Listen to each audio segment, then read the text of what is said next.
Audrey. Okay, here's your next story from the Princess Bedtime Stories book. Belle's Tea Party. Belle looked out the window. It had been raining for 6 straight days and she felt cooped up. She hadn't taken a walk or visited the stables in nearly a week. Will it ever stop raining? She wondered. Chip the little teacup was wondering the same thing. He'd already played all the games he could think of. Now he wished he could go outside. Since he was so little, he didn't have a job like the other enchanted objects. But the rest of the enchanted objects had finished their work, and the castle was spotless. Lumiere, the candelabrum, wandered into the dining room. He noticed how bored Chip and Belle looked, and he began to sing a song in French. Then Cogsworth the clock rounded up some napkins, spoons, and bowls, and led them in a dance. "That's it!" he cried as he whirled around the table. "Hooray!"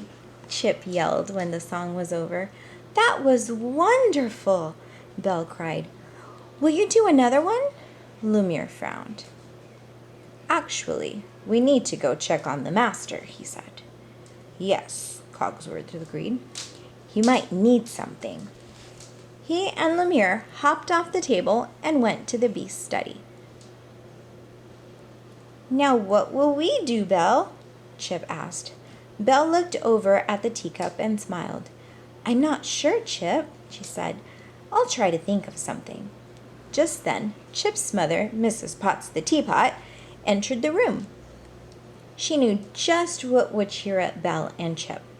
"Let's have a tea party," she suggested. "Belle, why don't you go change into your prettiest party dress? And Chip, I have a special job for you." The little teacup smiled excitedly, and Belle raced upstairs to change.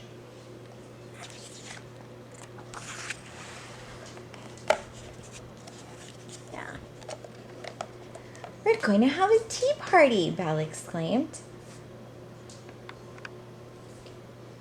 when she reached her room. "Oh, that's lovely, dear," the wardrobe replied. "You'll need something bright and pretty to wear." She opened the door and looked inside. Belle reached for a navy dress. "No, no, no," the wardrobe cried. "That's too dark for a tea party." The wardrobe rummaged around a little more and found a yellow hat. "You simply must wear this," she said. "It's beautiful," Belle cried. Then she noticed that the wardrobe was holding a yellow and gold dress and matching gloves. "Oh, you've outdone yourself," she said. The wardrobe smiled proudly. After Belle had changed, she looked in the mirror and twirled around. It was such fun to dress up. "You'll be the belle of the ball, tea party," the wardrobe said with a giggle. Meanwhile, Lumiere and Cogsworth returned to the dining room. The beast had been taking a nap, so they hadn't needed to do anything for him. Once the clock and candelabrum heard about the tea party, they started getting the dining room ready. They put a vase filled with blue flowers on the table.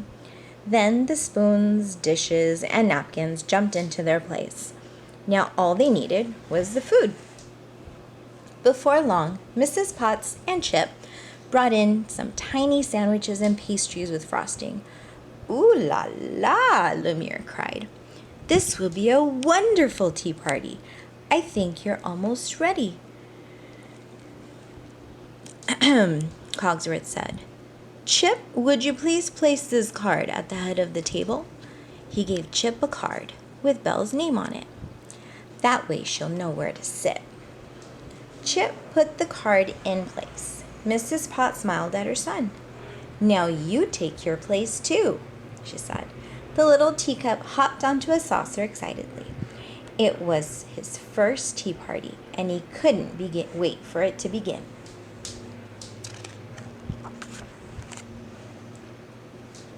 "Everything is so beautiful," Belle exclaimed as she walked into the dining room. "But wait," said Mrs. Potts.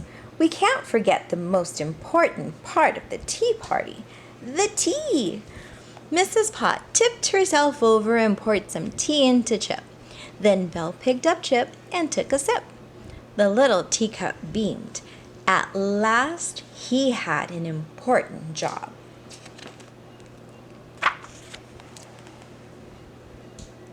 This is a very lovely tea party, Belle said. I'm so glad I have good friends like you. Me too, said Chip. Everyone smiled. Maybe rainy days aren't so bad after all. The end. I hope you liked that. And then the next one will be Cinderella, my perfect wedding. Bye.